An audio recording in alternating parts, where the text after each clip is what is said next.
What are the commonalities among leaders who sustain excellence over an extended period of time?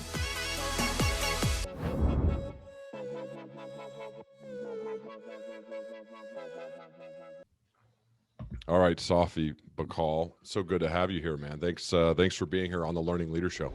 Thanks for inviting me. I've read you have a resistance to after the fact analysis of culture, and I think for leaders, culture is really important. And this resistance comes from you being trained as a physicist, and in physics, you identify clues that reveal fundamental truths.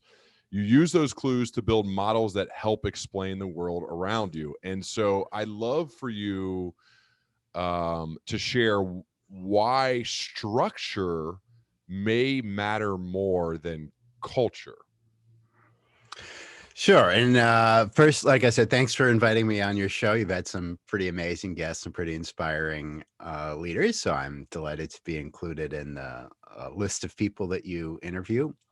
Why structure matters more than culture. Well, when I first started off as a CEO, I was pretty young, in my early 30s.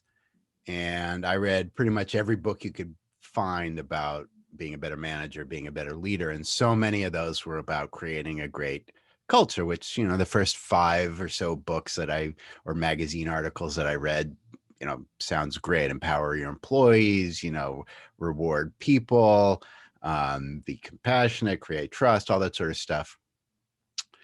And after the next 10 or so, it started to sound familiar. And then by the 50th or the 100th, it was all about the same. It's like, why do people keep writing these books? And here's sort of an odd fact. You'd see these magazine articles talking about, this great company, this great CEO, he attributes all his success and all his luck to culture. And then 2 weeks later, you read a headline, the company's bankrupt and the CEO is fired.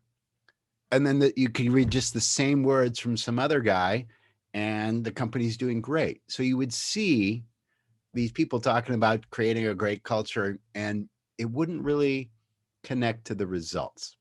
And there is this sort of after fact or kind of hindsight bias. You ask somebody to attribute their success, especially if they're very successful. They don't really want to say, well, I was lucky. I was in the right place at the right time, which is, a lot of it. How did Bill Gates become a multi-billionaire? Well, some part of it is he's a talented businessman, but he was in the right place at the right time for someone to build a software programming language. And he got a really great deal from IBM. Just got to, that allowed him to build that language and they paid for it and they forgot to sign an exclusive license. Boom, multi-billionaire. So when I wrote about that, I just find it's a little bit funny. And I think the example I use is like going to interview somebody who just won the lottery and say, tell me what color socks you were wearing. I'm going to wear those socks. It's a little silly. It's like these, you do these survey, the other kind of stuff that you read in the business world. This is a little digression, but this is the kind of stuff I read when I was starting out that got me kind of frustrated and wanting to find something about leadership or management that was a little bit more meat that I could sink my teeth into. But the other kind of stuff that's out there is these surveys. And that got a little, it was sort of interesting, the first 1 or 2 or 5 or 10 of them. And then it started to feel like, here's a survey of CEOs, do you drink whiskey or scotch? And we found that, that the total return to shareholders was in the top quartile if you drank whiskey. That kind of stuff which is just can be random, gets very frustrating. So that was the origin of how I came to do the research that led to the Loonshots book and led to a lot of people reaching out to me about a new way to think about why companies suddenly change behavior, why do good ideas get killed inside of companies, despite the fact that everybody wants them to succeed. Why do good teams kill great ideas? And what's at the heart of that? Yeah. Even when you do everything great about culture, even when you do, follow these top 10 BuzzFeed lists and do all the good stuff there, good teams will still always kill great ideas. Why? And that comes down to structure. And so that's what I wrote about. And that's what I mean about teasing out, finding those little clues to that question. Why do good teams keep killing great ideas? And if you look at the course, over the course of history of big ideas, whether in the military and national security, like the tank or jet engines, or in the big ideas that change the business world, even, from the transistors or import new drugs for cancer. Those ideas were killed many times before they ultimately succeeded, which comes down to that one question. Why do good teams kill great ideas? And if you are a leader or a manager, what can you do about it? How do you turn that around? And so that's what the Loonshots book is about. Well, let's get into it at a high level. What have you? And then we'll kind of zoom out and zoom in throughout the course of our talk, Safi. So, what is it about, or why do good teams kill ideas? The example I like to use is a glass of water. Mm-hmm. So imagine you have I'm holding a glass of water. Actually, for those who are watching, this is a glass of water. When I stick my finger in and swirl it around, the molecules just slosh around my finger. And that's always true for any liquid, except when I lower the temperature. At 32 Fahrenheit, all of a sudden, the behavior inside that glass of water completely changes. The water freezes. Instead of sloshing around, running around like, free and crazy, they completely line up rigidly. Why? It's exactly the same molecule. So why do they change behavior? So the answer to that question is at the heart of why good teams will kill great ideas. Why you take people who are running around and wild and super excited about great ideas, you make a small change in structure, just like that small change in temperature. All of a sudden, their behavior will completely change. Without any CEO saying anything, the behavior of those molecules in that glass of water changed. There's no molecule with a bullhorn saying, hey, everybody, it's 33, run around and be free. No, wait a minute, it's 31, line up and be rigid. They just do it. And so that's what happens inside groups and teams and companies that's important to understand. And here's how to think about it. Whenever you organize people into a group, whether it's a team, a company, or even a nation, as long as there is a mission and a reward system tied to that mission, you've just created two competing forces, a tug of war. Now, inside the glass of water, those two competing forces are entropy, which is just a fancy word for run around and be free, and binding energy, which is a fancy word for lock everything rigidly in place. And as you change the temperature, you change the relative strength of those two forces, the balance, and it's like a tug of war. And at a critical point, whoosh, just like in a tug of war, whoosh, the balance switches side from one to the other. And that's what happens inside a team or a company. There are two competing forces. One is your stake and outcome, and the other is the perks of rank. Stake and outcome, perks of rank. You can think of it as equity and all the rewards of rank, like base salary and prestige and, free cars and parking spaces. When you're a small company, your equity, your stake and outcome is huge, and everybody unites around those crazy ideas. And as you gradually get larger and larger, the perks of rank, all of a sudden at a critical point, whoosh, become more important. And, what's my base salary? How do I get promoted? And you can see that inside a company for anyone who's been an entrepreneur or has been inside both small and large companies. And many, by the way, of the CEOs who reach out to me are those companies that have, gone through hyper growth, who have, gone from 50 to 500 to 5,000, most I'm under NDA, I can't say the name, but I think there's Snapchat, Snap, who is the parent of Snapchat, and a few others like that have grown really fast.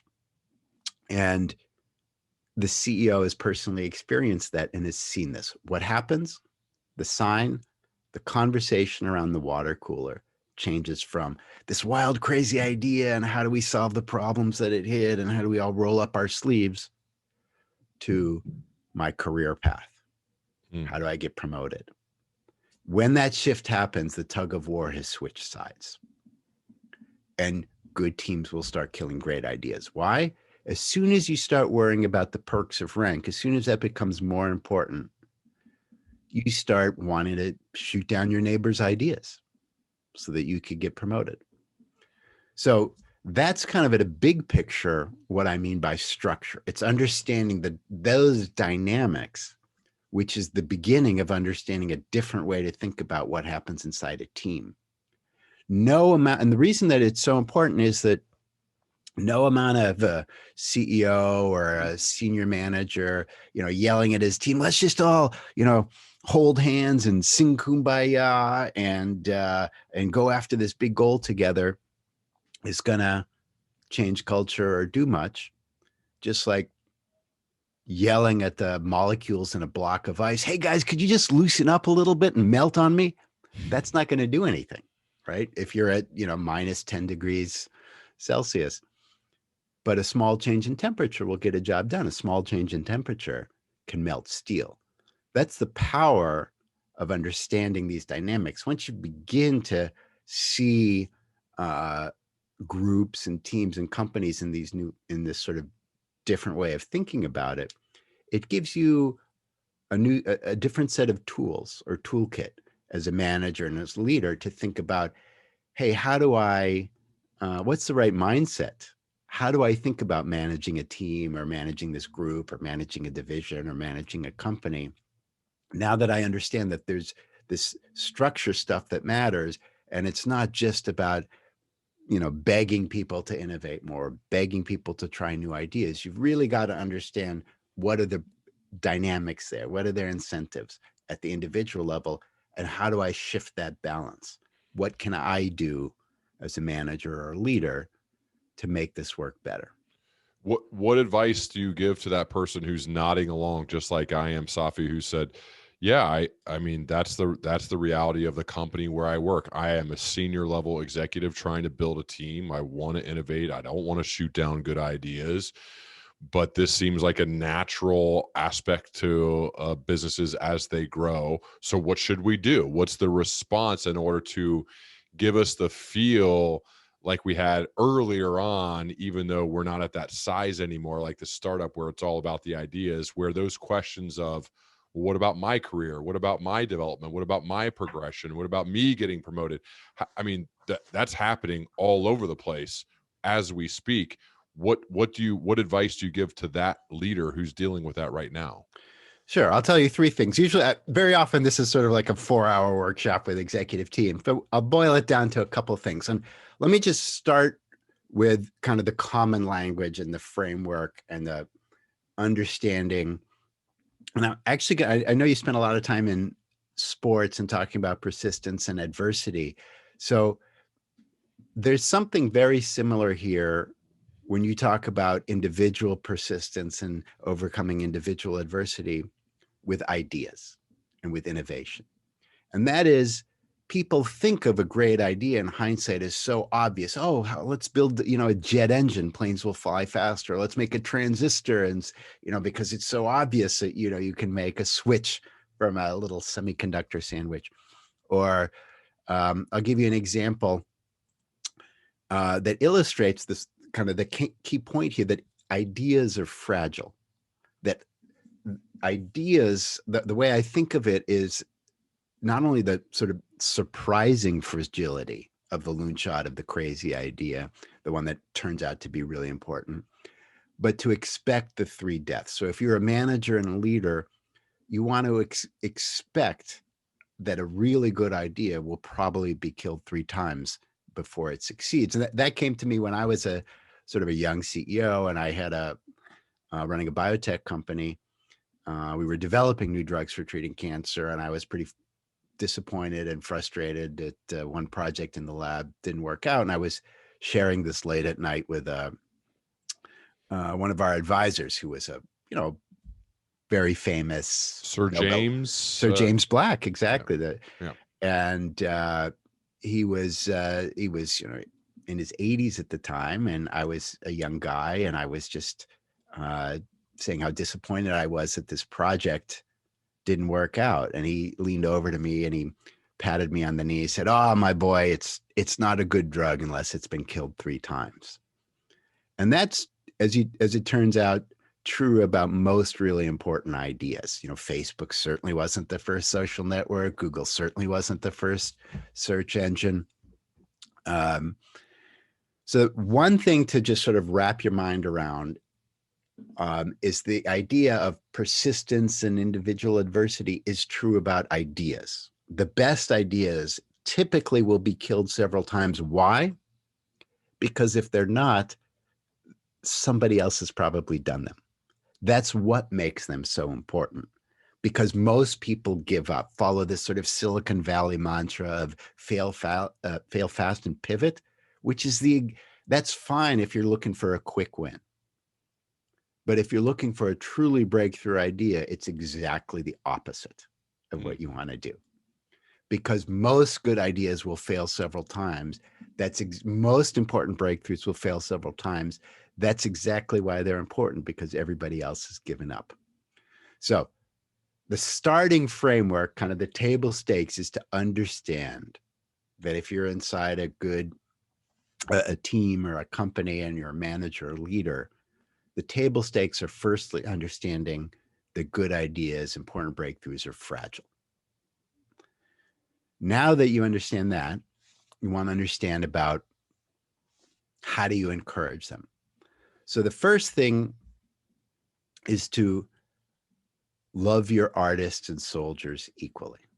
Love your artists and soldiers equally. So here's what I mean by that. The fact that you have these 2 different structures, you can have just like glass of water can be solid or liquid, you have the same thing inside companies. Because you have these 2 competing forces, you really have these kind of 2 states that you can be in inside a company. You can either be, nurturing those wild, crazy ideas, which is essentially what artists do. And the key there is that the job is to maximize risk. If you want to find a really important breakthrough, as we just said, you need to try 10 different things, the first 9 of which will fail. And that's the right way to do it. If you're not doing that, you have a really big problem, because your competitor who is doing that, who's trying a bunch of stuff that fails, will discover that 10th thing, and you won't see it until it's a bullet coming to your head that takes out your business. So you absolutely want a group that's trying to fail. By fail, I mean taking intelligent risks and failing more often than not, because that's how you push the boundary. That's what artists do.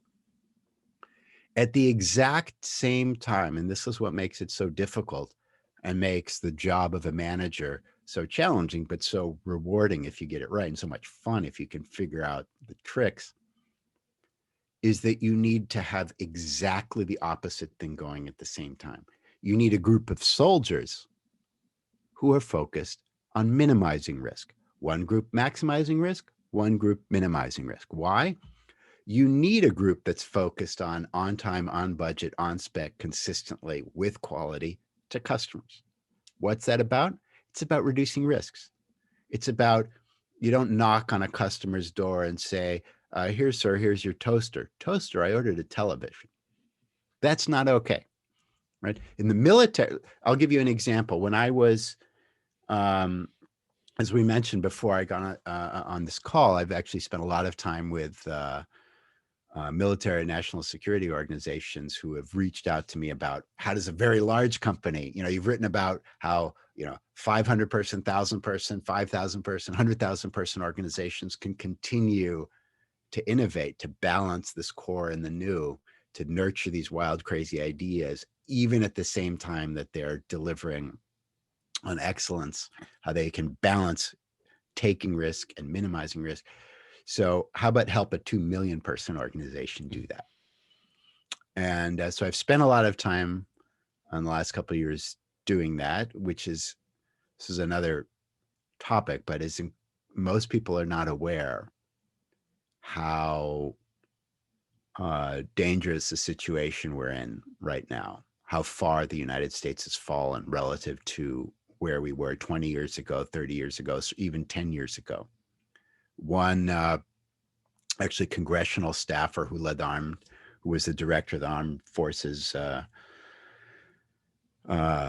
committee in the Senate recently wrote about, we have a perfect record in war games. Out of roughly 100 or so recent war games that the military conducts against China, we've lost 100 out of 100 times. And that's never happened before, based on assessing China's technology and our current state of technology. So I think it's not really well understood or widely understood just how urgent the need is to innovate inside a 2 million person organization. And most of that is because of complacency, because we've been so far ahead of the rest of the world for so many years in our national security organizations that we've gotten a little complacent and have kind of fallen far behind, whereas our competitors, specifically China and Russia, have not.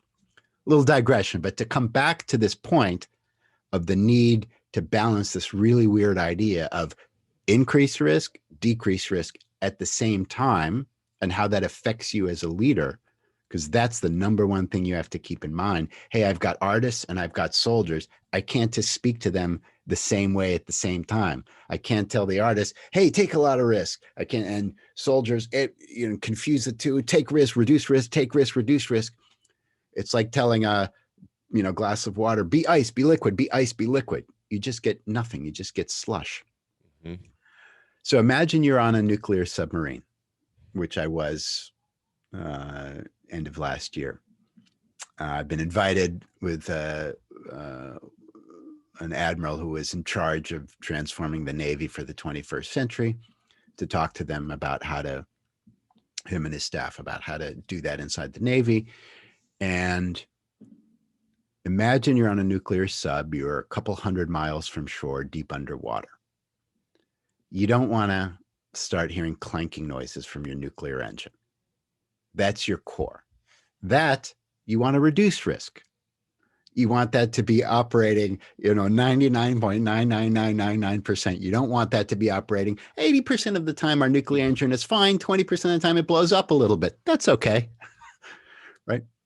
On the other hand, you don't want to be surprised by a new kind of torpedo. Either way, you're dead. Now, to find that new kind of weapon, the stuff that you have no idea what it might look like, you need to take a lot of risk. You actually have to try lots of stuff that fails. Most of the stuff you try will probably fail.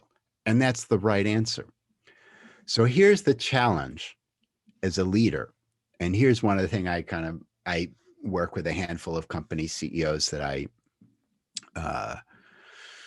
do kind of regular calls with every month. And here's one of the things that is really important to wrap your mind around.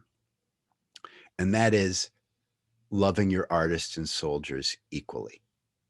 That your job is not to be the Moses who stands on top of the mountain and raises his or her staff and anoints the chosen project, the holy Loonshot. This is what's going to work.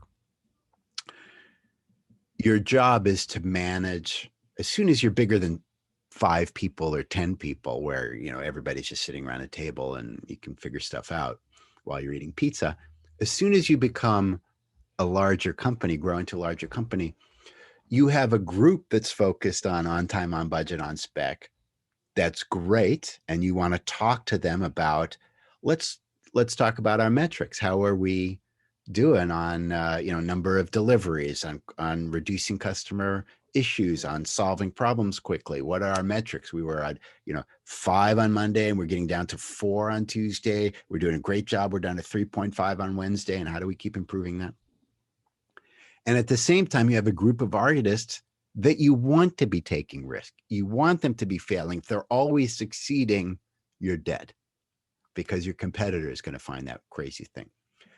You don't want to be talking to that group with the same hat. You want to wear a totally different hat. Why? If you go to your scientists or your engineers or your coffee machine designers and say, Well, you gave me 4.2 ideas on Monday and 4.4 ideas on Tuesday, but it's Wednesday and it's 2 o'clock and I'm only seeing 3.6 ideas from you. They'll think you're an idiot and they'll be demotivated and they'll eventually quit your company and go somewhere else. You need to manage. Your job is to be the gardener, not the Moses. Manage the touch and balance between these two groups. They're different. They speak different languages. The word risk, one word, four letter, means two totally different things to these two totally different groups. To one, it's great. To one, it's terrible. If your job is to manufacture parachutes for the military, risk is a pretty bad word. You don't want a lot of risks in your parachutes. If you're an artist, imagine telling to an artist, hey, you've taken all the risk out of your art.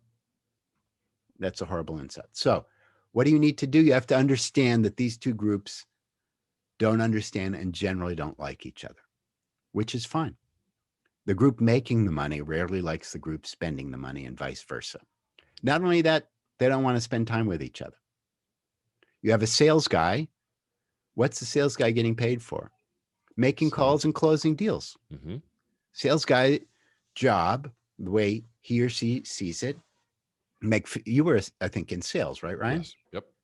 Make 15 calls an hour, of which, maybe 5 turn into leads, of which if 2 close, boom, you're starting to pay the rent. Every time some egghead from the research group comes over with a new project and wants you to read their 87-page PowerPoint manual on how to use it, and you have to take hours out of your day to understand it. And by the way, even after you've tried to understand it, it doesn't work. And they have this attitude about how great their stuff is. Every single hour is 15 less sales calls that you're making, is less leads, is money out your pocket. Now, if you're in that sales seat, no amount of a CEO, 4 levels up telling you, we should all sing Kumbaya and champion this new project and innovation. You're just going to say, nod your head, smile, roll your eyes. And then when that egghead comes in with the new project, you have one thought in your mind. How do I get that egghead away from my desk so I can continue to make calls? Now, the CEO or the group leader that doesn't understand that is going to fail. Because that's the structure. Your job as the CEO or the manager, as the leader, is to understand that you have that conflict, and that's okay. You want that tension. I think of it as the beautiful baby problem.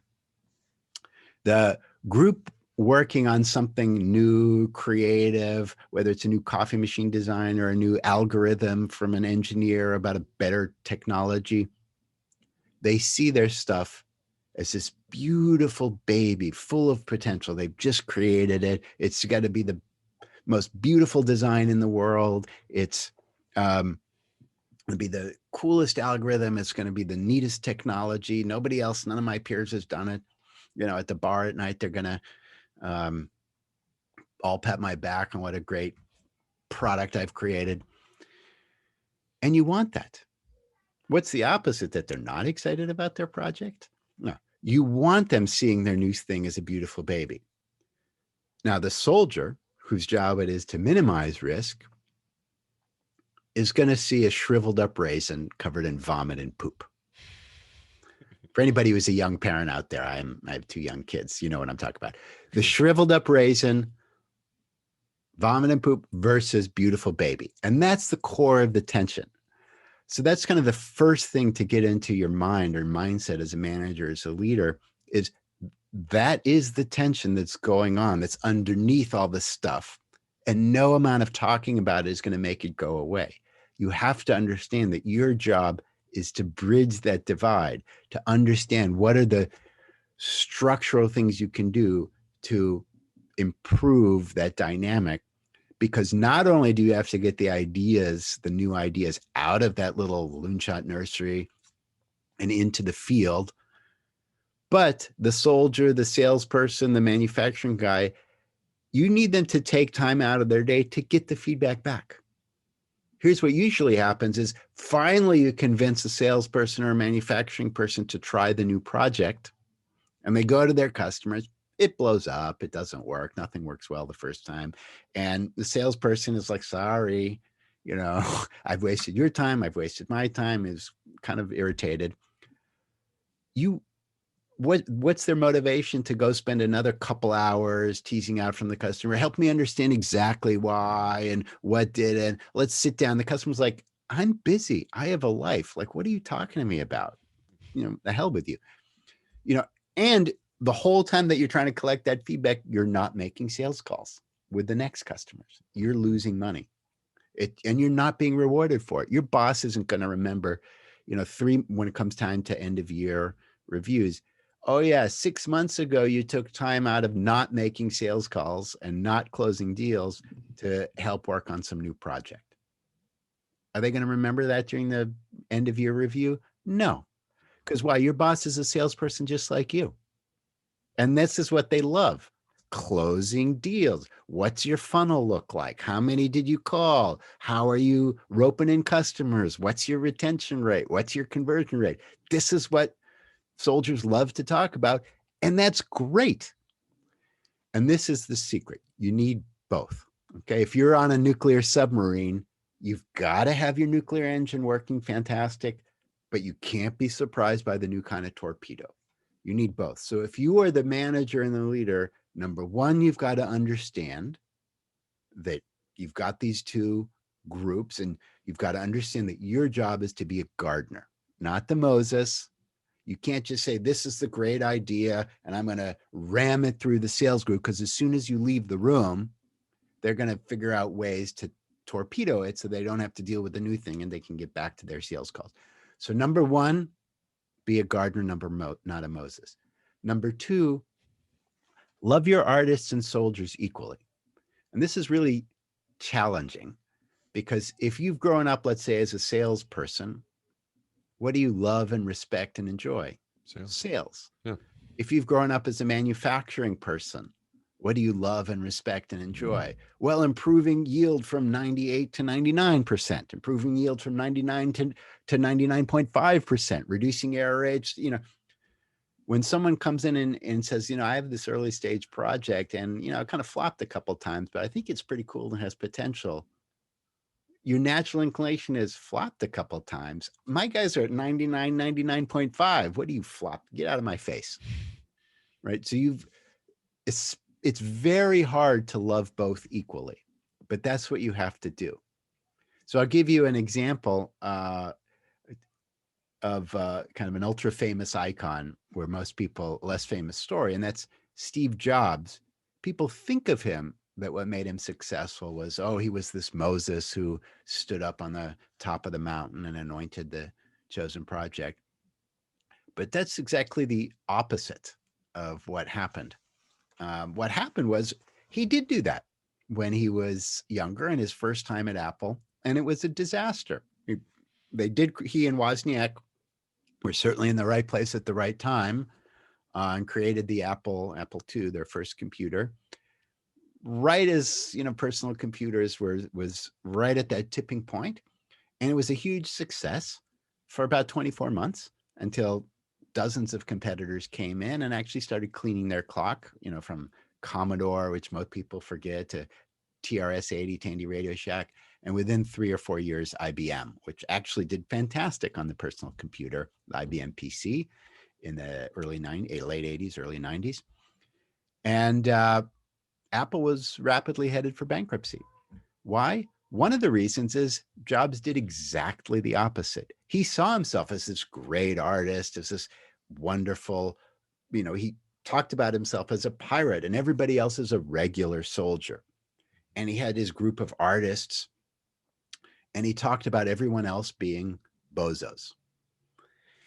What happened is that those bozos were making 95% of the revenue of the company, and they were trying to work on what would keep Apple alive, which was the next generation product, the Apple III and so on.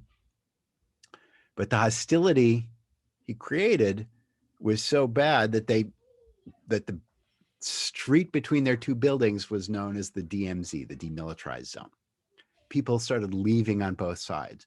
People on the franchise side who were trying to save Apple started wearing, plastic badges with a picture of Bozo the Clown and a red sash through it, saying, "We're not bozos."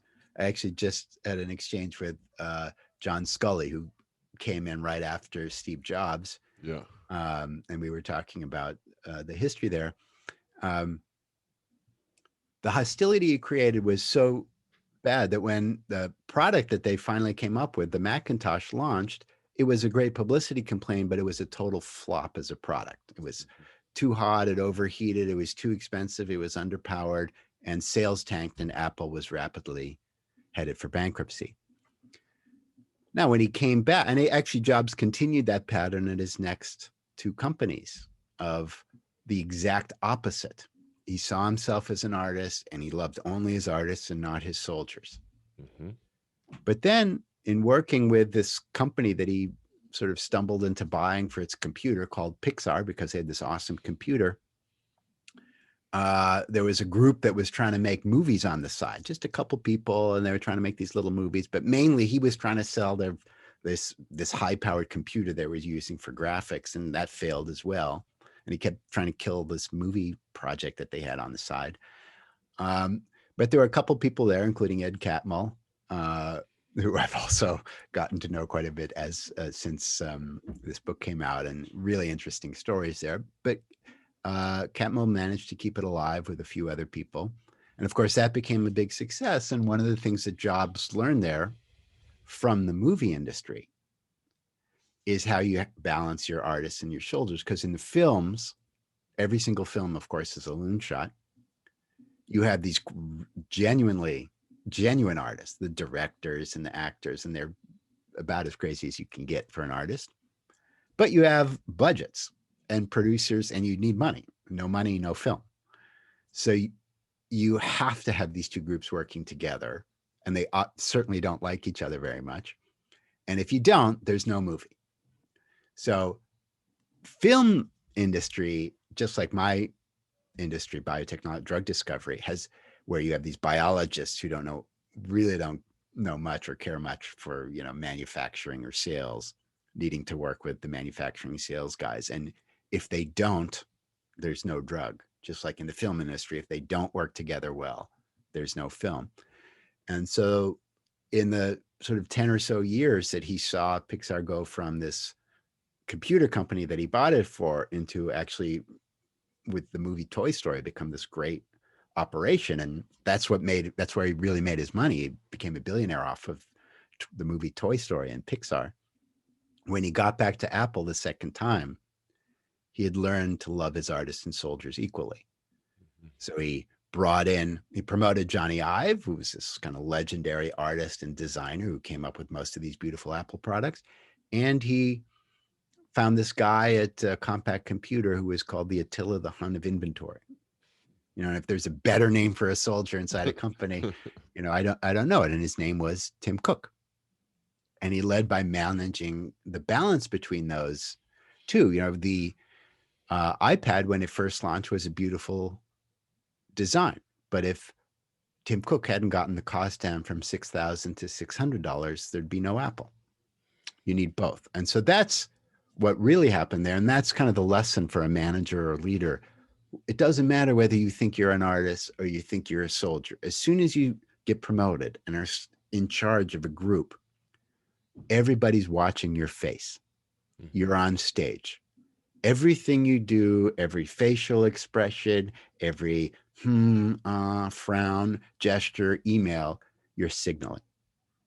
And if you're signaling that you love and respect soldiers and don't care much for artists, what's going to happen to that group? They're going to be either quit and go somewhere where they do feel appreciated, or they're going to underperform and underdeliver. If you're signaling that you only love artists, your soldiers are also going to say, well, he wants us to fail a lot and do wild, crazy things, so it's okay if we fail with our customers. You have to signal you love both. One of the things I used to do when I was, I had company meetings every quarter, was always highlight one or two people and their success stories from each group. And that is, once you get in the habit, it gets very familiar. In one case, you're highlighting awesome metrics. We closed books by, end of month within 10 days. And in the other case, you're highlighting originality and creativity. If you're talking to if you're a public company, you don't really want to be highlighting your CFO or controller's creativity. That's not really a great thing. What a really creative way to do our accounting this month. Fantastic job. That was so, no, but you do want to hire, or manufacturing. But that's exactly the opposite of what you want to do on the research side or the artist side. You want to highlight the creativity rather than the metrics. And so you have to understand which hat you're wearing. You have an artist hat and a soldier hat. And that applies not just inside teams and companies, but to individuals as well. If you're pursuing a solo venture, kind of like you are, Ryan, with your podcast and your. Mm-hmm. There's a section in Loonshots titled "How Not to Fight a War," and you say in the high stakes competition between weapons and counter weapons, the weak link was not the supply of new ideas; it was the transfer of those ideas to the field. Transfer requires trust and respect on both sides. And to me, what this feels like in today's world would be like the artist, the product guy who's coming up with something that there's a lot of iteration until they get to something that's really good. And the sales guy being like, dude, get out of here. Like, until you got something that I can actually sell. And there's not enough trust. And so the question is, how did they figure out, maybe you can tell, like we can learn from history to then how we could transfer this to that situation today versus the product and sales team being able to have trust. What's the story there in history in a war, as well as how could that apply to today? Right. So that comes back to exactly what we've just been talking about, is that you need to balance both. You need to understand that these two groups don't, understand each other. They don't speak the same language. They don't value the same things, and they don't like each other. Like I said, the group making the money rarely likes the group spending the money, vice versa. And that's okay. And that's pretty much the number one part of your job is to bridge that divide. As you grow, your job changes from when you're a small company, your job is how are we going to get this task done? Then as you get to another stage, it's what are we going to do next? And then finally, it's who's going to be in charge and how do I bridge the divide between the different people? And so that's companies that are a little bit larger, managers that have been promoted to larger groups. Their job is about who and about bridging. So it's about creating that trust. So one of the historical examples I give, also from the military, is that the story you were referring to, the World War II. I'm happy to, so the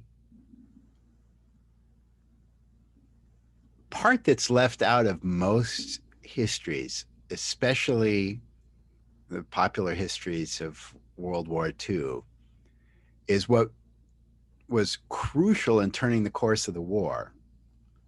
What overcame what most people don't realize, how the barrier, the very close cliff we almost came to falling off of in around 1943, was the Battle of the Atlantic.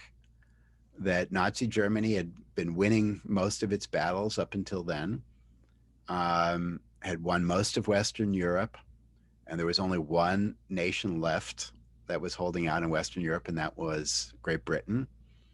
And the Nazi leadership had realized that the U-boat, the submarine, was incredibly effective, that the Allies had no answer for the submarine, and they started doubling down and tripling down on U-boats, and they were sinking more ships every month that the Allies could build. And the key there is that Great Britain was an island and had no oil, no war. Tanks need oil, planes need oil, trucks need oil. And Britain, by the spring of 1943, had come down to just 3 months of oil left. And so the Allies were within 3 months of facing a completely different world map and a completely different outcome to the war than what eventually happened. And what really happened that turned the course of the war isn't this. There was actually a great movie called The Imitation Game about breaking the codes and so on, and breaking the German Enigma code. It was a great movie, and I'm a fan of Benedict Cumberbatch, and Keira Knightley is fantastic. Also a huge fan, but it was based on a lie. The code breaking had no impact in the Battle of the Atlantic, because left out of that movie was, and most popular histories, is that the Dienst German intelligence in Berlin had 1,000 people who were working on British codes and had done a far better job in cracking the British codes. And so they were reading essentially every intercepted naval traffic that the British sent for about 5 years. What really happened is that something called microwave radar. It was a Loonshot idea that was led by Vannevar Bush, which I write about, and the group of loons that was created when he quit his job at MIT and talked his way into a meeting with the president and said, we're going to lose this war, and just give me a group of people and I will develop the crazy ideas that we need to stay ahead of the science and technology that Germany is now ahead of our army and our navy on. Let me at it. And he, in about a year and a half, ended up coming up with this technology, one of which was microwave radar. There were a couple other things, but to simplify the story, it was essentially a box you could put inside a cockpit on a plane, and all of a sudden the planes could see these U-boats day or night, fog or shine. And the day that they put that in the plane and sailed out over the Atlantic, they began shooting down U-boats like shooting fish in a barrel. And within about 4 weeks, they'd sunk more U-boats than they had sunk in the entire prior war. And 90 days later, the German admiral sent a radio blast across the Atlantic saying, all remaining U-boats withdraw. The Battle of the Atlantic has been lost. And at that point, the lanes were cleared to resupply England, and the lanes were cleared for an Allied invasion of Europe. And that 90 days turned the course of the war. As Churchill and Roosevelt know, that they understood that the single greatest threat to the war was that U-boat. And as many of Hitler's generals knew, from that point forward, the outcome of the war was almost inevitable. So what happened? Well, good teams will kill great ideas. So many important ideas, including how to target the U-boats, including many of the ideas that Nazi Germany used, were invented elsewhere and killed. So the tank, where was that invented? Actually in Great Britain in 1918. The whole idea of using the tank as an armored division to rush through enemy territory and disrupt the enemy, now known as the Blitz or the Blitzkrieg. And that's one of the things Nazi Germany used to, knock off Western Europe in a matter of weeks in 1940. Where was that idea invented? By Colonel J.C. Fuller in Great Britain 20 years earlier. That's where Hitler read about it, actually, from Colonel Fuller's work, but it was shot down by the Allies. The V-1 and V-2 missiles, the first jet missiles ever built, for which the Allies had no answer, the V-1 and V-2 rockets. Where did that idea come from that Nazi Germany used? A guy named Robert Goddard, who had invented it in the 1920s in the US, and it kept trying to pitch the US military on it, and he shot it, the military rejected it. Radar, which ultimately ended up saving the day, where was that? People sort of credit Britain for coming up with it at the last minute in 1935 or so, just a couple of years before the war. That's not what happened. I did go into the Library of Congress and the National Archives, and as specialist military historians know, there was a small group of scientists who had discovered the principle of radar 15 years earlier, 1922, inside the Naval Research Labs. And the military shot it down. Good teams will kill great ideas. All right, I'll just tell you a funny story. So when I was on the nuclear submarine, and it was this admiral that had called me out, and I tell this the radar story, and how this radar was invented in the U.S. Navy and the Naval Research Labs, but shot down by senior Navy officers and Army officers for 15 years, unfortunately making it too late for Pearl Harbor, where we lost over 2,000 lives, and radar could have saved the day.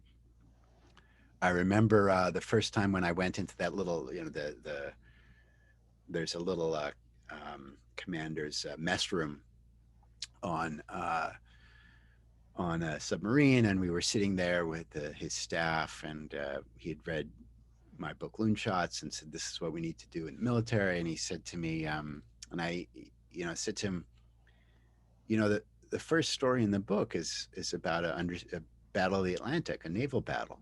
Yes, I know. And I tell the story there of radar and how that turned the course of that battle. Yes, I'm aware of that. But part of that story is that radar was discovered 18 years earlier inside the Navy and shot down by senior Navy officers. And I'm sitting around surrounded by senior Navy officers on sitting about 10 feet from a nuclear engine on a nuclear submarine. And I said, how did you feel about that story? And like the whole room was quiet.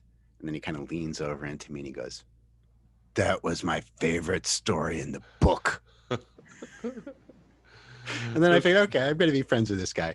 That's but great. It comes back down to this fact that military officers, just like soldiers in a company who are being measured and promoted on time, on budget, on spec, don't want to try something new.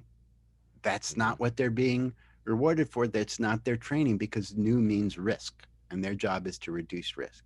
Mm-hmm. So it's all about how do you reduce risk. So what did Vannevar Bush do to turn the course of the war? He understood this. All the things that we're sort of that we're talking about. He understood that you need these crazy wild scientists and you need the soldiers. If you're going to make, tens of thousands of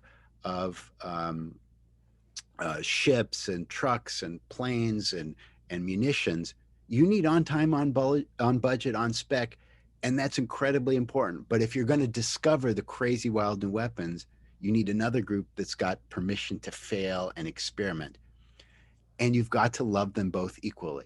So many scientists before Bush had recognized that we were falling behind, but they all failed because their attitude was, well, where did, I'm a professor at Harvard or MIT or whatever, and, where did you go to school? They might not have said it, but that's probably what they had, that kind of mindset that I'm doing science and that's really important. You're just, I don't know what, making guns. But Bush loved the military men. He loved working with them, and they got it. And because of that, he was able to get stuff done. He earned their trust. He earned their respect. Because he loved his artists and soldiers equally, he was able to bridge that divide. Because he understood how to wear two hats, when he met with the scientists in Boston who were working on the new radar, he talked to them about all the wacky, new, crazy ideas, and they loved it. When he turned around and met with the military, he explained to them in their language, here's why you want to put this thing in your plane. Because if your enemy has it and you don't, you are dead. That bullet will hit you and you won't be able to hit them. Could I make that any clearer? And he understood what would motivate them, and he understood what would motivate the other group. And he used that understanding and loving both sides to bridge the divide. And he saw it in real time. When they first invented radar, the pilots didn't want any of it. They just wanted to get in their planes and shoot stuff. But he figured out how to get them over those barriers, over those humps, in language that they would understand and appreciate, get them to take a little time to experiment. And then still nothing happened. And no word back why they weren't using the device. For 6 months, they had the device in their cockpit and nothing changed. And Bush couldn't figure it out. His scientists couldn't figure out. So he said, listen, he went back to the scientist in Boston, who were used to just working on desks with pen and paper, and said, I want you to get in this fighter plane flying over Germany and Britain and France and figure out what's going on. And the scientists were like, wait, me? I'm an engineer. I work with pencil and paper and soldering iron and stuff. You want me to be around bullets and planes moving quickly? Are you crazy? In an actual war zone? Yeah, get in the plane, go. It's a time of national crisis. And they did, and they realized that once they were in the plane, something they couldn't appreciate, when the pilot is flying at 300 miles an hour trying to invade gunfire, pilot didn't have time to figure out the 12 switches they designed on those black boxes. In other words, their technology worked, but the user interface was lousy. So they went back to the lab, created those little oscilloscope displays called the PPI with the sweeping white line and the dots that made it really easy, put it in the planes, and that was spring of 1943. And that's when they began shooting down U-boats, and it all worked. So what did he do? He bridged the divide. That's what Bush saw. His job wasn't to create the technology. His job was to let the scientists, the artists, the creators invent the new stuff and bridge it with the group whose job it was to implement it. Now, if you are in the fast forward to, current times, current days, and you're managing a team or a company, and your team needs to do both, what do you do as a manager or a leader? If you're not the CEO and you're creating these two separate groups, but have a team or company that needs to do both, what you need to be very clear is to manage the structure in time, not just by role. So you say there are, 30 days this month. Of the 30 days, 28 of them we're going to focus on time, on budget, on spec. And we're going to be measuring, reduction in risk and high quality and consistency and reproducibility. But I'm going to take 2 days and we're going to sit down. I want you all to take off that soldier hat, and we are going to start with the wildest, craziest ideas possible. Everything's allowed. What will kill us? What could our competitor be doing that will kill us? What is that next torpedo? What is the weirdest, dumbest loonshots on the horizon? And where are we getting these ideas? And let's suspend disbelief, something which is very uncomfortable for a soldier or a salesperson or manufacturing. Try all sorts of crazy stuff. And then here's the ground rules. At the end of the 2 days, we're going to prioritize the top 3 ideas, and we're going to take off our artist hat and go back to being soldiers. So your job as a manager or leader is to structure the separation in time, not just in person. It's all about the way that your structure will lead to the culture. And not necessarily the other way around. Really good stuff, Safi. I really appreciate you investing your time and going to so much depth when it comes to how to do this. It's complex. That's the bottom line. And it takes time, like most great things do, an iteration. And so I really appreciate that. I just have one final question, and that's, what is your personal process for creating such useful material for others? Because I would imagine there has to be just a massive amount of intake, and then you have to synthesize that, distill it down to its essence, and then figure out an entertaining way to teach it to others. That's what I feel like, at least from someone who has received it from a book, from talking to you. But what's your process for that you go through in order to make that happen? All right, I'll tell you a story. That comes down to creating a structure personally, so that you can balance both things. Because if you are doing something individual, like writing a book or doing research or starting a podcast, you need also to explore wild, crazy ideas that your competitors or peers haven't done, but also to deliver on time, on budget, on spec consistently. If you just do one or the other as an individual, you will also mess up. So I'll tell you about, there was a rock band, mid-'80s, was it mid-'80s? I forget exactly the year. And they were okay. They were on their 4th album. It was a British group, and they were touring the United States. They were reasonably well known, but not great. And they were sort of fated to be just another mediocre band. And they knew that they needed a big hit in order to succeed. Something, a song that would really grab the public imagination. And so the one of the two front people for the band, his name was Keith Richards, created a little structure for himself, which is during the day he needed to just bang out these shows because they didn't have a lot of money and they needed the shows to earn money. But he understood that some of his best or most creative thinking happened in the evening, and that's very normal for people. You have two modes. Actually, cognitive psychology tells you that your default mode, which is sort of going around and exploring crazy new ideas, and kind of the main mode, your task mode, which is focused on executing.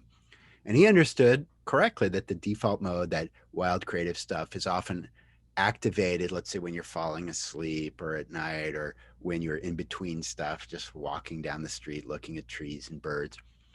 So what he did was he created an interesting structure for himself, which is he put a tape recorder next to his pillow, and he would turn it on and leave it on for about an hour. Well, the length of the tape, which would be about an hour.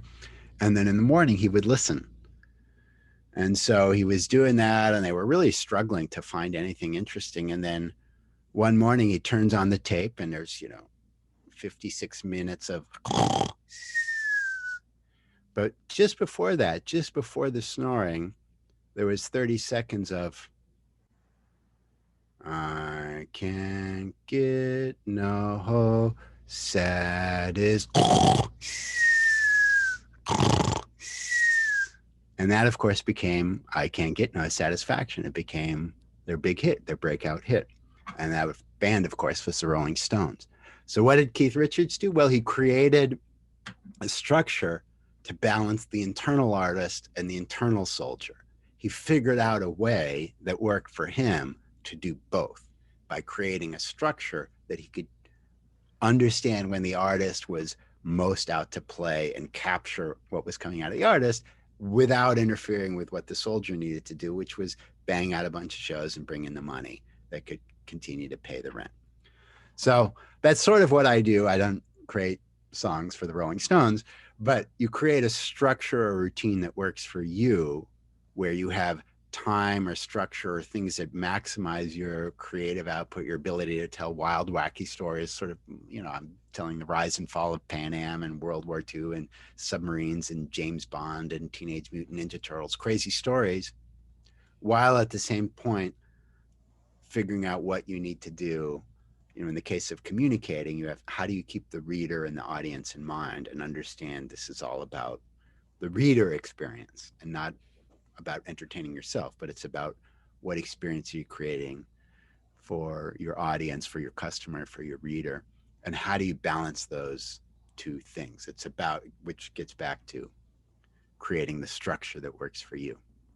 I love that. I'm asked at times how to launch and sustain a podcast for more than 5-6 years, and usually the two things that come to mind are and these are equally weighted, equally balanced, equally important, is I like becoming part of people's routines, and the only way to do that is to be consistent with your shipping dates. So 7:00 Sunday night every week for 6 straight years, knowing that the Monday morning or late Sunday night, depending on who you are, you're gonna get my work.